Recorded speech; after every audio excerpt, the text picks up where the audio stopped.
I'd just like to make the point that we're very fortunate that His Majesty has allowed us to use Buckingham Palace for this event, and I need to say that.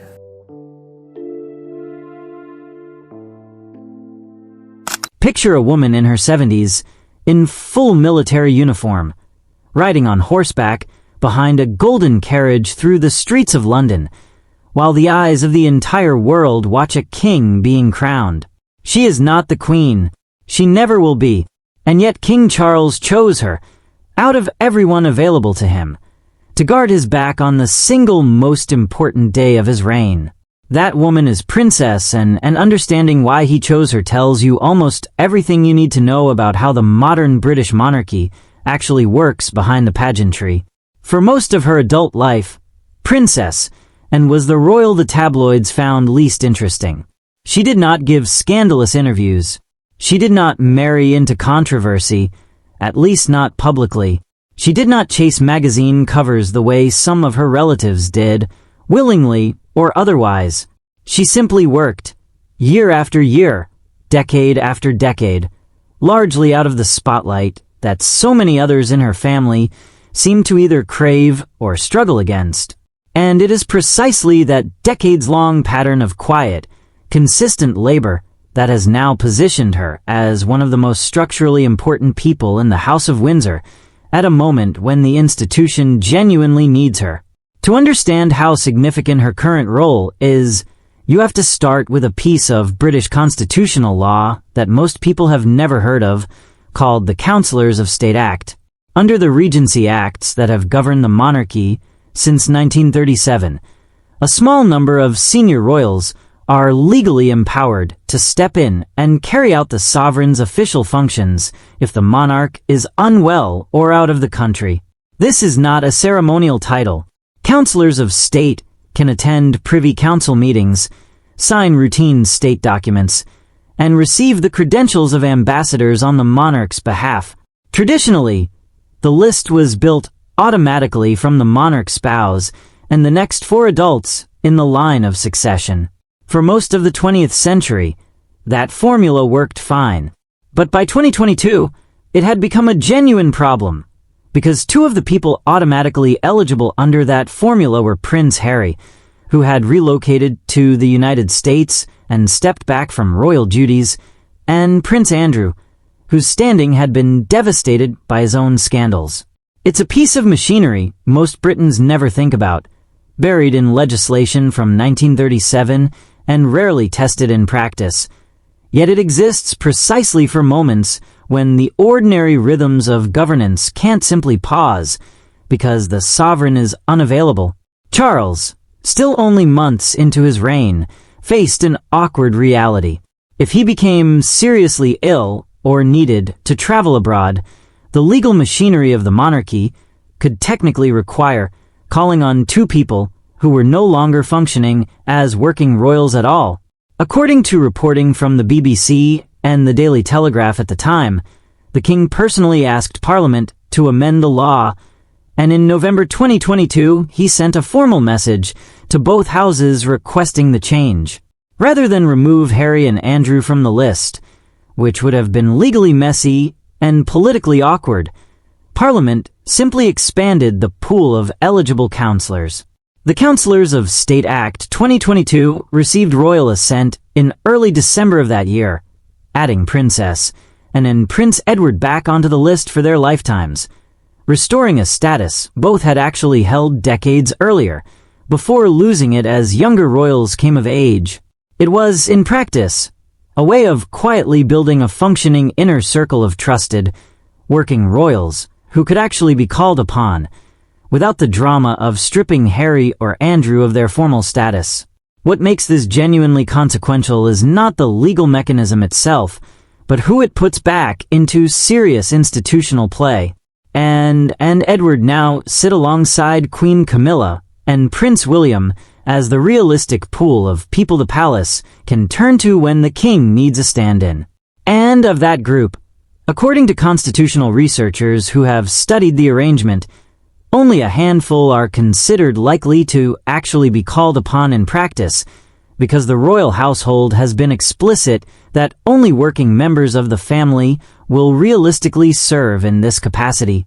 That immediately narrows the field to Camilla, William, and an Edward. Two of those four have significant competing demands on their time and attention. William is raising 3 young children and preparing for a future reign that will one day be entirely his own. Camilla, while queen consort and a counselor of state by virtue of her marriage, has never carried anything close to Anne's engagement workload. That leaves Anne, at over 70 years old, functioning as one of the most institutionally load-bearing figures in the entire family. This is where the numbers become genuinely striking, and they are not speculation or palace gossip. They come from the court circular, the official record the palace itself publishes of every engagement senior royals carry out. Year after year, that record has shown Princess and outpacing every other working royal, including the king himself. Analysis by the Telegraph found that in 2023, the year of Charles's coronation, and completed 457 official engagements, narrowly edging out Charles, who recorded 425. Camilla, by comparison, completed 233. William completed 172. Catherine, constrained by young children and later by her own serious health treatment, completed roughly 120. Royal commentators, including Majesty magazine's managing editor Joe Little, have described Anne as the person her brother regards as an entirely dependable presence, someone whose decades of experience have made her uniquely trusted within the family. Dickie Arbiter, who served as press secretary to Queen Elizabeth II, has pointed out that even these public totals understate her actual workload, since so much of what senior royals do, from briefing papers to private meetings, never appears on the court circular at all. Then came the coronation itself, and with it, a moment that told the public something the paperwork alone never could. When Charles was crowned at Westminster Abbey in May 2023, he personally selected and to serve as his gold stick in waiting, a ceremonial protection role with roots stretching back to the Tudor period, when the position genuinely existed to guard the monarch's physical safety. On the day itself, and rode on horseback in full military uniform directly behind the gold state coach as it carried Charles and Camilla back to Buckingham Palace, leading a procession of roughly 6,000 armed forces personnel through the streets of London. It is, by tradition, one of the most trust-laden roles a monarch can hand to another member of the family, because it symbolically places that person between the sovereign and any danger.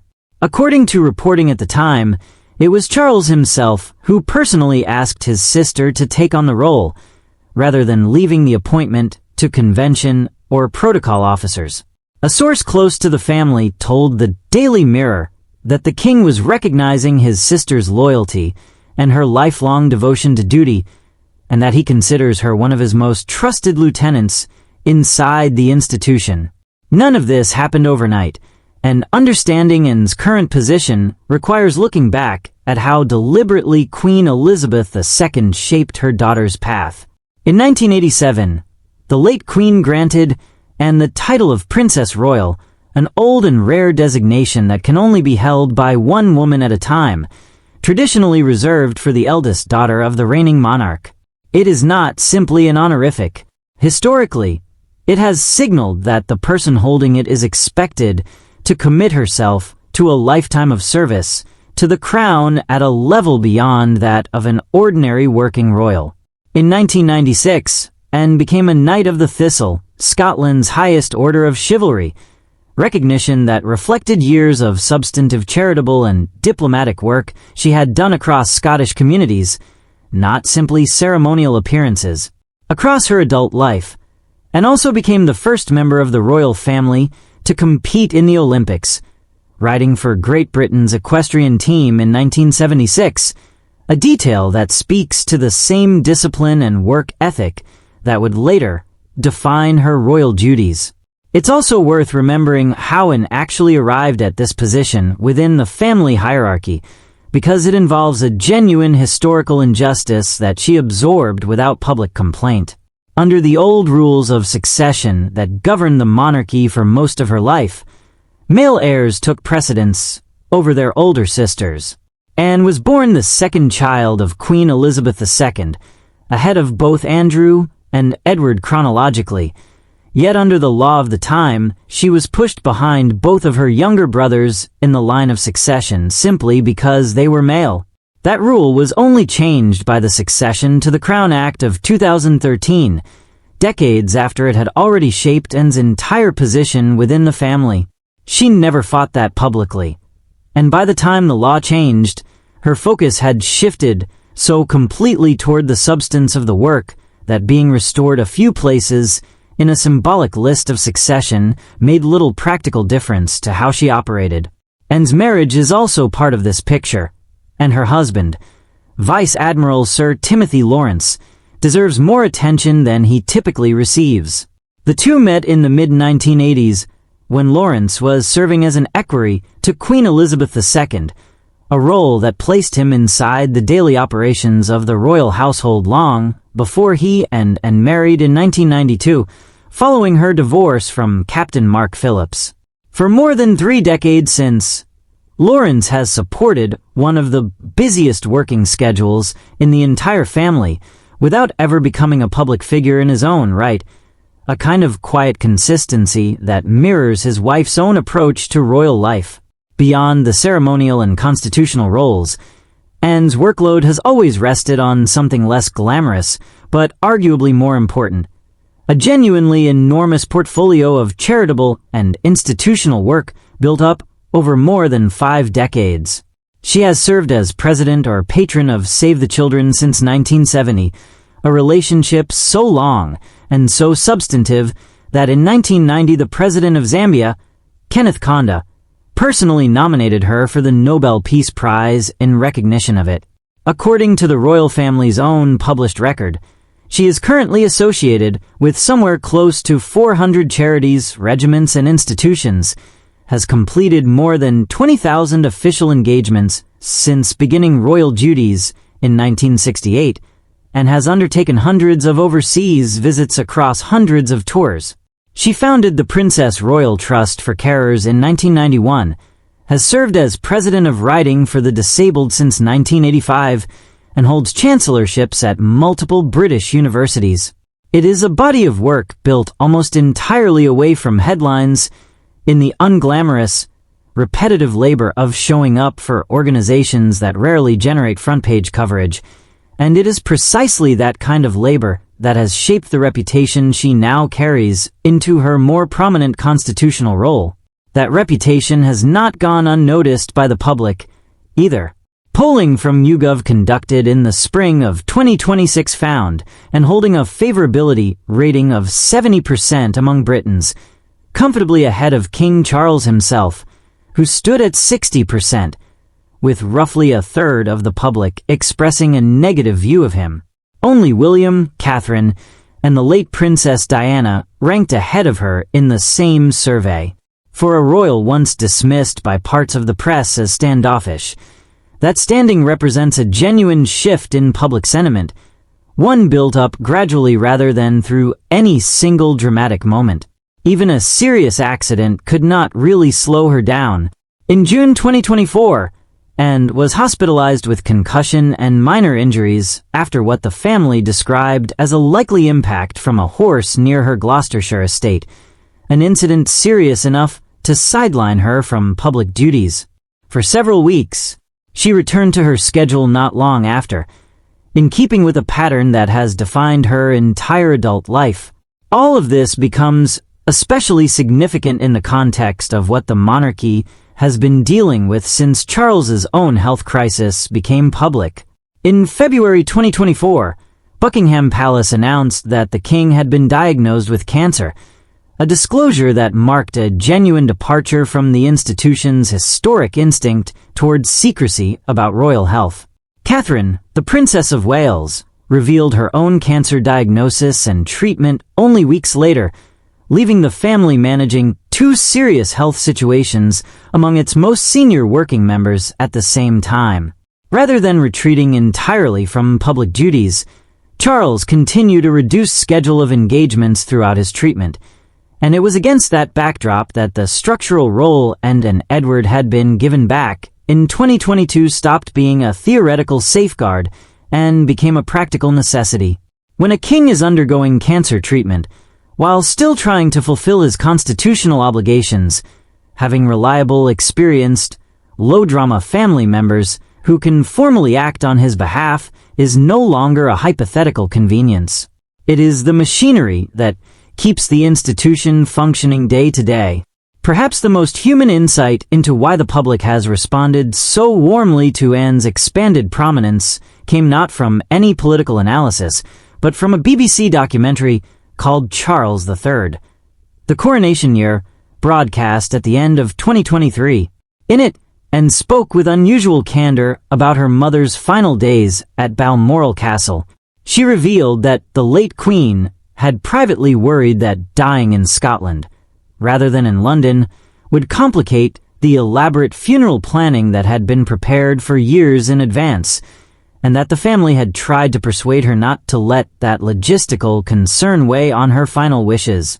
And also described the moment during the state funeral, when the imperial state crown was lifted from her mother's coffin, admitting that she felt an unexpected sense of relief in that instant, a recognition that the enormous weight of duty her mother had carried for 70 years had finally, truly ended.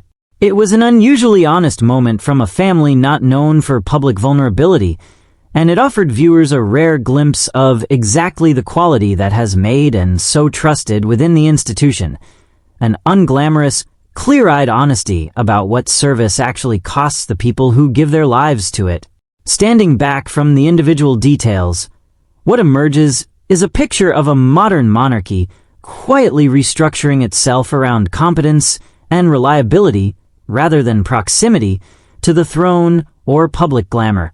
Charles has been notably open about his own vulnerabilities in a way none of his predecessors were, and in doing so he has leaned on the family members who have spent their entire lives proving they can be trusted with responsibility rather than chasing it. Anne was never going to be queen.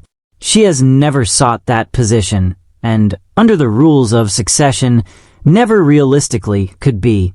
That absence of personal ambition is arguably the very quality that has made her useful in a way few other royals could be, because nobody watching her carry out her duties has to wonder what she is angling for. She has simply kept showing up, decade after decade, long after most people her age would have stepped back entirely. It's worth remembering, too,